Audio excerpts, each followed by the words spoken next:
Hello everyone, welcome back to Instant Release, and today we're going to talk about a camera which I teased a little bit a few months ago when I reviewed this little guy, which is the Olympus EM5 Mark II, and at the end of the video about the EM5, I talked about how I got another Macro Four Thirds camera, which was very cheap, and I didn't expect it to be good, and it was actually good. The Panasonic Lumix G3. So we're going to talk about this little guy today. But before we start a little bit more in depth about the G3, we need to acknowledge the fact that this is a camera I got from MPB, so not like a random deal on eBay. This is a camera I got from MPB for 44 euros, which is super cheap for any camera, even the worst ones. It is a camera that has interchangeable lenses. It's a Mark 4 thirds camera, and for this kind of camera, 44 bucks is quite insane. No matter how the camera performs and otherwise, you know. But still, I was expecting by getting this camera to have a little bit of a piece of crap in my hands, and the reality is that it's very far from being a piece of crap. It's actually a pretty good camera, and we're going to talk about it. And most importantly, who I think this camera is for, if you are interested in buy one in 2025. So let's get started. Let's start with the specifications and the history of the camera, kind of. So the G3 was released in 2011, which makes it 14-year-old camera now, and in camera terms, that's basically ages ago, you know, but it's surprisingly modern in the way that it functions, and we're going to talk about that in a little bit later. But yeah, it doesn't feel like a 2011 camera at all. Maybe the screen quality is like very 2011, and the menu system looks like an old menu system from Lumix, but other than that, the camera doesn't really feel like it's that old. It's not the same thing as an old Nikon DSLR, for example, which would be 15 years old and doesn't it could be older than that and it wouldn't be a clashing, right? Like this G3 doesn't feel like it's 14, 15 years old. So that's one pretty nice advantage of that camera, I would think. It's equipped with a 16 megapixel macro four thirds sensor, so don't confuse it with the sensor that is present in cameras like the EM5 II that I mentioned before, because the sensor in the EM5 II is a sensor from Sony, which I think was first introduced with the EM5, the originally EM5 in 2012, and would make its way in Lumix cameras with cameras like the GX80, stuff like that. The GX80, the G7, the G80 or G85. Those cameras. The 16 megapixel sensor inside the Lumix G3 here is an older sensor, and it's made by Panasonic, I think. And so it doesn't have the same dynamic range figures. It's slightly noisier when it comes to the images themselves, and the ISO sensitivities are different. The Sony chip that you find in my M5 II, for example, has a base ISO of 200 and can go up to, I don't know, ISO 25600 when it comes to the native range. This can only do 160, so slightly lower base ISO, a third of a stop lower, but it can only go up to 6400 and there is no way to extend that. So, that's a little bit of a limitation, quote unquote, because even on me and my M5 II, I wouldn't go up to 6400 ISO generally, so it's a limitation, but also not really. I mean, I'll let you be the judge on that one. Um, but yeah, the it has less dynamic range than the EM5 on that front, and it's able, at the same ISO, it's basically, I don't know, a stop difference, which is quite significant. But in the grand scheme of things, if you're shooting in good light or something like that, you're not pushing your files to oblivion. It's all right. I think the image quality out of the G3 is much more than acceptable. I think the images I got out of it, I don't see a huge difference, even though on paper they have a difference. You can go to photos.net and you can check the dynamic range figures of both cameras, and you see that there is quite a stark difference between those two sensors. Yet when I'm looking at the images, I'm not seeing that.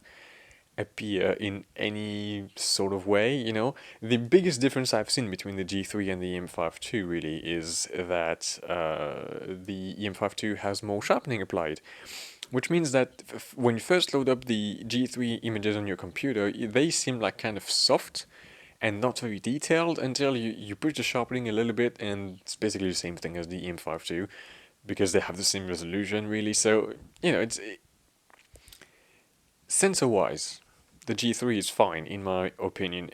I can push it a little bit higher in ISO, like even in lower light, I can push it to 3200, 4000 ISO, and I'm still fine with the images I get. And yeah, that's about all there is to say about the sensor itself, like the image capturing device inside that camera. So yeah, when it comes to the autofocus, this is very Lumix from the 2010s, meaning that we have a contrast detection based autofocus only. We don't have phase detection in any way with that thing. And the biggest thing I would say is that it's actually quite good. Like my EM5 II also has contrast detection only, right? So I wouldn't use autofocus continuous on either of them, really. The EM5 II is a little bit better at doing so than the G3, but honestly, it's not good on either camera. And when it comes to the how snappy the autofocus is, I felt like the G3 wasn't that far behind the EM5 II, even though the EM5 II is from 2015, I think, and costs almost 10 times more. But, you know, that's something that should be acknowledged, is that the performance of the G3 when it comes to the autofocus is not as bad as you would think. It's actually quite snappy and quite accurate, and I had no issues with it, really. And yeah, that's for the performance, at least on the photo side of things. I think this is pretty much all there is to say, because everything else is like not super sure it's worthy of being mentioned, right? Because if we look at the burst rate of that camera is at a maximum of 4 frames per second. You have a mode which is like 30 frames per second, and they say the image is 2 megapixels. The image doesn't look like 2 megapixels. It just looks like a, I don't know, 480p video image, which would be very soft. Even like it's like what, 0.2 megapixels or something like that. It's not significant, and it really shouldn't be used. I think it was a marketing gimmick for that camera and nothing more. But yeah, you know, that's something to keep in mind, right? And if you want to have like your full quality raw images, you're going to be limited to 4 frames per second and 7 frames in the buffer. Yeah, it's not deep. You have like under 2 seconds shooting at 4 frames per second. If you miss the action, yeah, it's not a great camera for that. And coupled with that autofocus continuous performance, which is extremely bad in my opinion, I wouldn't consider this camera to be an action camera. It's more like a everyday stuff, street photography, some portrait landscapes, why not? But it's not an action cam, really. What else is there to say? Yeah, video. It has video. And if you look at the video on paper, it should be similar to the M5 II, right? Absolutely not. It's absolutely not the same thing. First of all, we don't have a microphone jack. We only have those little microphones at the top here. It's all automated, which you have absolutely no control over your autofocus, over your exposure parameters, or anything like that. Even your image profile doesn't really do much. Uh, it's not a camera that has good video, in my opinion. It has 1080p 30, right? But any smartphone would do better than this. So really, I wouldn't recommend using the G3 for video specifically. One thing that I didn't mention, I compare the G3 a lot to the EM5 II, but there is one major difference between these two cameras besides, the more modern sensor, metal build and everything. The EM5 II has IBIS, and this does not. Meaning that if you use a lens like the one that I have on here, which is the 20mm f1.7, this lens does not have OIS in it, which means that I don't have stabilization at all on that combo, which is fine for the most part, but you really need to understand that for Macro Four Thirds to make sense, like in the way that it does for a camera like the EM5 II, IBIS plays a very important role in bridging the gap between Macro Four Thirds sensors and larger APS-C or even full frame sensors when it comes to low light performance. In a G3, having none of that means that it leaves the sensor on its own to compensate for that, and it's not really the best Macro Four Thirds sensor for that. Like when it comes to dynamic range and image file pushability and stuff like that. So, it's not exactly the camera that I would take to compare to APS-C or full frame. It's really meant to be a Micro Four Thirds camera being compared to other Micro Four Thirds camera and nothing else in my mind. But it's fine. The images I'm getting out of it are still good enough, and if you shoot in good light, I'm not gonna care about the IBIS anyway, so that's one good thing. I think. What's next? Oh yeah, I want to talk about the ergonomics and the build quality because this is where the G3 really impressed me. Um, Especially when it comes to the ergonomics and the usability and everything like that. The build quality is nothing special. It's very plasticky. It's kind of creaky. The whole front plate with the grip and the Lumix logo and everything. This is metal. And it does actually feel pretty good in the hand. Let me take my right hand, actually. Switch my microphone from right hand to left hand. Okay, so when it comes to the build quality, it's actually not bad. It's not excellent, but it's not bad in my opinion. The battery door feels pretty solid. The buttons have a nice reassuring feel. It's there is nothing loose about that camera, if you will, but it's it's not a tank of a camera like the EM5 II would be. The EM5 is tank-like when it comes to build qualities. Metal top, metal bottom. The buttons are super tight. The dials are metal as well. This is not that kind of camera. This is very much entry-level kind of camera body, and as a result, it's not really showing through the build quality, right? Like it's not showing off, in that department. All that being said, though, the amount of buttons that we have on the camera is actually adequate for the use that you would have of it. Like we have like our D-pad in the back that allows us to change our drive mode, white balance, ISO, and focus. We have two function buttons. We have a movie record button here, which you can disable, by the way, which I did. And one nice feature that is present on that camera is that little IA button here. Let me turn on the camera so you can see that. It lights up blue when it's activated, meaning that you're never going to be fooled by the fact that, oh fuck, my camera's in auto or something like that. It's not going to happen. Uh, and if you want to give the camera to someone to take a photo or something, just have a single button to press. Don't have a dial to turn to the right setting. On the M5 II, you have to turn the dial to the auto setting, which is the other side of the manual mode thing, so it takes a little bit of while. This just have a button to press and it can give the camera to someone, which is a pretty neat feature. It also has a pop-up flash, which I've used quite a lot with that camera for like family stuff and friend stuff and you know things like that. Pop-up flashes have been really, or integrated front-firing flashes have been pretty interesting to me in the last couple of weeks. I've tried things with them and I'm pretty happy with my results. So having that on the G3 is definitely a nice thing to have. Um, Now let's touch about the things that actually surprised me on that camera, and these are the displays.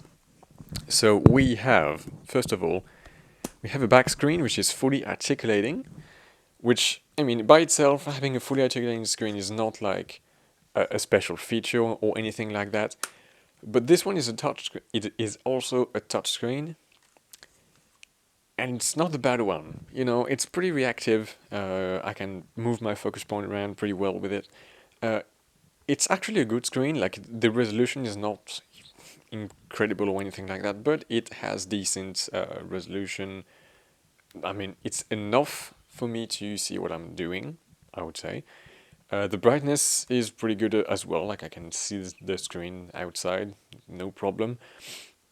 It's not like super bright or anything, but just enough again. Um, and yeah, having a fully articulated touchscreen on a camera from 2011 that cost me $40, this is pretty incredible stuff, in my opinion. Maybe I'm glazing a little bit on that camera, especially on the price to performance ratio, but I think it's pretty nice to see such screens on such cheap cameras. And then there's the EVF. The EVF has one flaw, or one major flaw, if you will, and that's the fact that it does not have an eye sensor. You have a button on the side here to toggle between the screen and the EVF. I've found a little bit of a workaround, meaning I'm shooting primarily with the viewfinder on my cameras, maybe 90% of the time with the viewfinder. And with the G3 here, it has a sensor to sense when the screen is closed, meaning that when the screen is closed, it defaults to the EVF, and the moment that you open it, it defaults to the screen. Since I'm using 90% of the time the EVF, and I'm only using the screen when I need it, meaning when I need the articulation for a low or high angle shot, that means that I pretty much don't have to use that, display switch button here, because I use the EVF, I take my photo, I need the screen, I open the screen, it defaults to the screen. I take my photo, I close back the screen, it defaults back to the EVF. I don't even have to touch the button to have the correct display at the correct time. So the major problem isn't really one.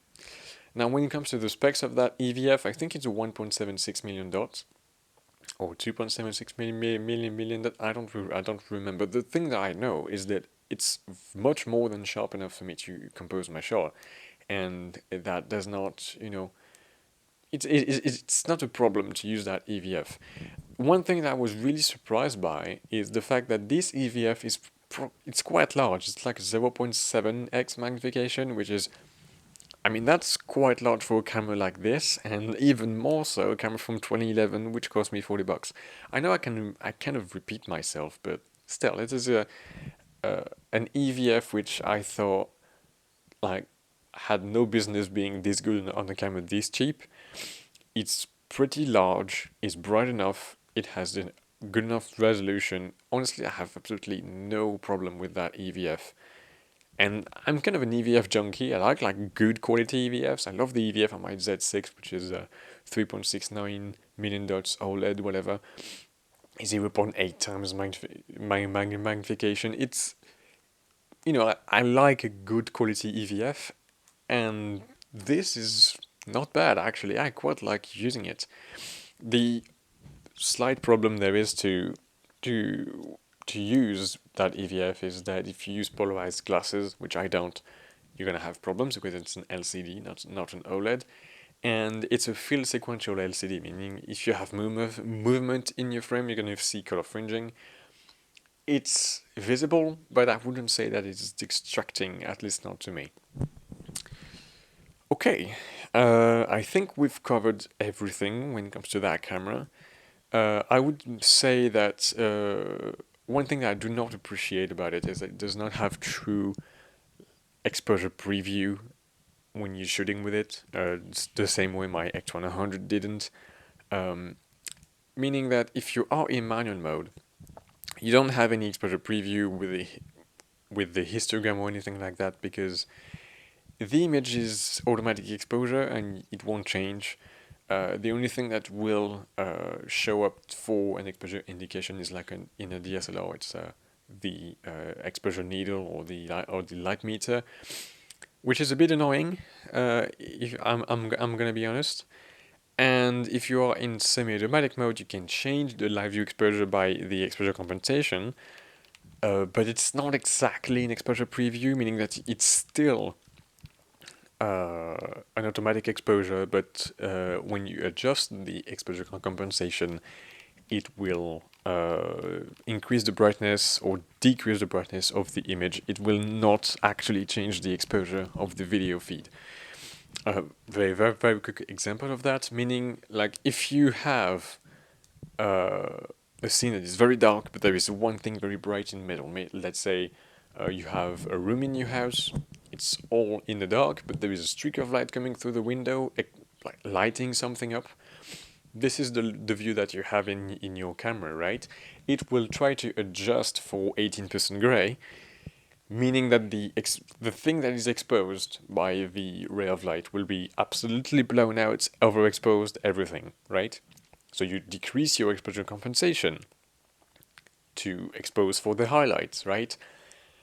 Except it doesn't do that in the live view. The brightness decreases, so what was in the shadow becomes black, but your ever exposed image, which was like solid white, stays white and just becomes darker and darker shades of grey, if that makes sense. Which is not what I want to say. I want to get back the detail in those highlight areas to see what I'm doing. You take the photo, and the photo is coming out nice, but still, it's a little bit annoying to have that kind of limitation, especially when I don't see why that would be a limitation on a camera like this. But anyway, that's something that this camera does. I realize I haven't talked when it comes to the ergonomics section. I haven't talked about the fact that the camera only has one dial, and I haven't talked about it because to me it's very inconsequential to the ergonomics. Because this is a camera I generally bitch out a little bit about cameras that have a single dial for exposure and stuff like that. But this is more than a single dial because it has a push function to switch features like. If you are in manual mode, you have by default your shutter speed on that dial. You click it and you have your aperture. If you are in semi-automatic modes, you have your settings, so your speed or your aperture, and you click it and you have exposure compensation. I would prefer to have two dials, for sure, but to be completely honest with you, I feel like the usability of that camera is not impeded by the fact that it only has one dial. To me, it's like more 1.5 dial camera. If it was like one single dial, you have to click a button to change the function, yeah, I would probably bitch about it, but as it stands right now, it's just a single dial. You have just to click the dial itself, you don't have to go fetch another button, and so as a result, I'm fine with it. Completely fine with it. Okay, so now we're going to talk about who is this camera for? In my opinion, the G3 is pretty interesting camera because I've reviewed cameras that are extremely low budget in the past. Typically, my D300, which I've used as a base for my 500 euro kit video that I made a few months ago. This is a very good camera for the price. I think I paid 59 bucks for it, and you can generally find D300s around that 60 to 100 bucks mark, which is to me very good for what this camera is providing. Now, the G3 with that 44 euro price point, and I think there is one on MPB right now for 57. I'll put a screen cap, to prove that, because they are pretty rare cameras to find. They are always very cheap. I've seen dozens of them on MPB for under 50 bucks. But generally, when they come out, they are getting bought pretty instantly, and don't see them for a little while after that. But yeah, they are cheap cameras. But I'm not exactly sure this is the camera I would recommend to a beginner the same way I would recommend the D300. And the reason for that is going to be the price, actually. And not the price of the camera, but the price of the lenses. Let me explain. If we compare the Mark IV third system to other mirrorless systems like Fujifilm X mount, Nikon Z, Sony E, stuff like that, Macro Four Third lenses are going to be generally cheaper than their other mount counterparts, and so it's a good system for beginners to enter, right? That's what I would have said if my own recommendation for beginners wasn't to go for the absolute cheapest they can.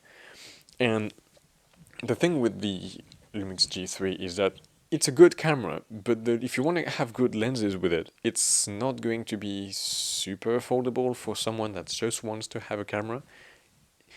For example, the lens that I have on the G3 right now is a 20mm f1.7. This is my most expensive Macro Four Third lens, which cost me about 200 bucks. it's not especially expensive for lens, right? But $200 when the camera is 40, I can see how that could be problematic for some beginners and some people searching for a very cheap way to enter their photography journey. I think macro four third lenses do not have the same kind of affordability as DSLR lenses do. And you can see that with my D300 €500 kit that I made. It's like the Nikon F mount system and also the Canon EF mount system.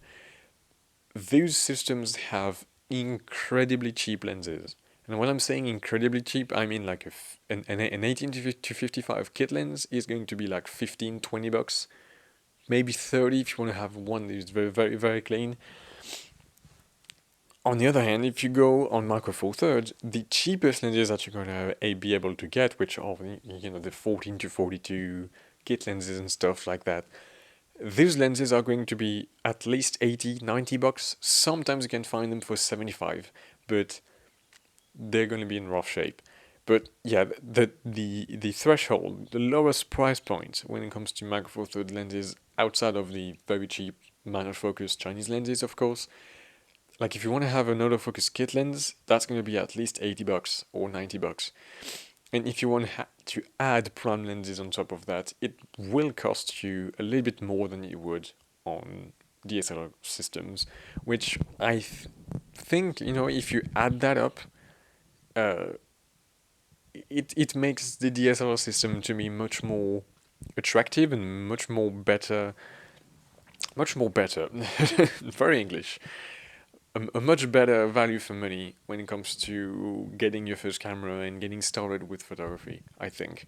And it's not even mentioning the fact that with DSLRs, you don't have to worry about stuff like autofocus, continuous performance, or anything like that. On cameras like the D300, you have good burst rate, you have good buffer. You don't have that on the G3. The G3 is really, to me, a camera that is meant for people that know what they want to do, that maybe already have done photography in the past and are okay dealing with the compromises of the G3. And so that pushes me a little bit more towards the backup camera route than the very first camera route, for that kind of thing. Like, typically, I'm going to take my own experience because pretty much all that I know, but when it comes to my Macro Four Thirds system experience, I've entered that system with the EM5 Mark II, which is a much more expensive camera than the G3. It's like 10 times the price, about $400 compared to 40. That puts the standards, right? But I entered Macro Four Thirds with the EM5 II, and I got lenses to go with it, and I have, I think, a kit around $1,000 that makes sense. But when I'm going on travel or vacation, I genuinely want to have a backup camera, and I wasn't getting another 400-ish camera in that system, and so the G3 turns out to be an excellent backup camera because it has similar image quality, it has similar kind of handling capabilities because it has the same kind of large EVF, fully articulating screen, smaller size camera feel, and it's not a huge. You don't have to adapt yourself much to go from the EM5 to the G3 in terms of handling, size that you have to carry with you and stuff like that. The only thing I have to adapt myself is the lack of IBIS, but that's pretty fine if I'm shooting in broad daylight. For real, it's really not a problem. And so this would be my recommendation, I think, when it comes to people that would want to have a G3 or even like the older Macro Four Thirds cameras like the G2. Those cameras are going to be best, I think, for backup bodies to people that already have a kit and are maybe looking at a cheap secondary camera to, I don't know, maybe some B-roll stuff and B-roll, like some more like behind the scenes if you want. But sometimes you want to have two camera bodies to do stuff. Like a few times I've had like when I was traveling, I wanted to have a camera on a tripod and another camera in my hands to capture things happening around me. And the G3 was perfect for that. So yeah, it's Very difficult for me not to say that it's a good value for beginners because it's incredibly cheap and it's probably what beginners want to have. You know, a smaller camera with a nice image quality, good modern features and stuff like that. But at the same time, the performance is not good enough for me to establish that as a safe recommendation. And so I think the backup camera route for someone that has already a macro four third camera of a higher quality would be the preferred way to go about it. That's just my opinion, though. If you are a beginner, if you're looking to get a Lumix G3, I can recommend it. I can recommend that camera, but you have to temper your expectations a little bit because this is not a camera that is going to be super modern. It is not a camera that is going to have good performance when it comes to autofocus or burst rate or anything like that. So as long as you know these things, as long as you know that the video is going to be trash on that thing, you have the disclaimers, you have the information, go for it. If you're expecting that camera to be much more than what it is, this is where you're going to be disappointed. So this is where I think cameras like the D300 still make sense for beginners, simply because of the fact that you can rely on the autofocus, you can rely on the burst rate, and and at least photographically that allows to do more things. Like you have a bit of an interest in wildlife, you can try wildlife with the D300. You can't do that with the G3. So I guess this is going to be my conclusion. If you want to have the best value for money, not just look at the camera body price, but also look at the lenses. And if you look at the lenses, I think the DSLR systems still make a ton of sense in 2025 even. So yeah, that will be all. Thank you for watching, and I'll see you in the next one. See ya.